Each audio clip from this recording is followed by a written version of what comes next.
Today I'm checking out Operation Wolf for the Nintendo. Now this is a light gun game released by Taito in 1987. It was reported to many other home systems as well as in the arcade. The game was a critical and commercial success, becoming one of the highest grossing arcade games in 1988 and winning the Golden Joystick Award for Game of the Year. Operation Wolf popularized military-themed first-person light gun rail shooters and inspired numerous clones, imitators, and others of the genre over the next decade.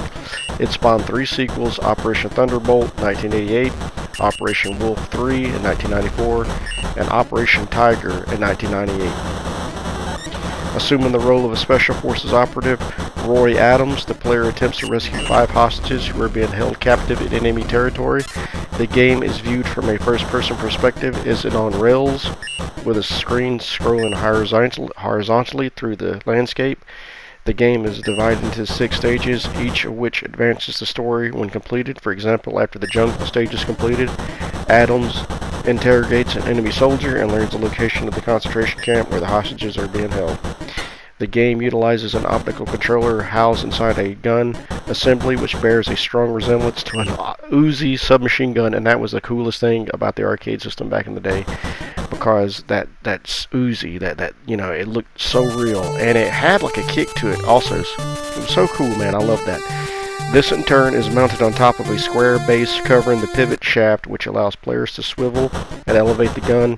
A geared motor inside the casing simulates recoil when the player fires a weapon. Awesome. Pulling the trigger allows fully automatic fire, and pressing a button near the muzzle launches a grenade with a wide blast radius that can hit multiple targets. In order to complete each stage, the player must shoot a required number of soldiers in vehicles, trucks, boats, helicopters, armored transports, indicated by on-screen counter. The player begins with a limited supply of ammunition and grenades, but can find more throughout the game, either openly displayed or revealed by shooting crates, barrels, coconuts, and trees, animals such as pigs and chickens. Yeah. I remember renting this game quite a bit when I was a kid from my local video game store, and just loving it. I had a Zapper when I was a kid, so you know, I love these kind of games. So let's take a stroll down memory lane together. Enjoy this video, I hope, and yeah, it's a classic. Alright, I'll talk to you later. Alright.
So there you go. The operation was a success, kind of.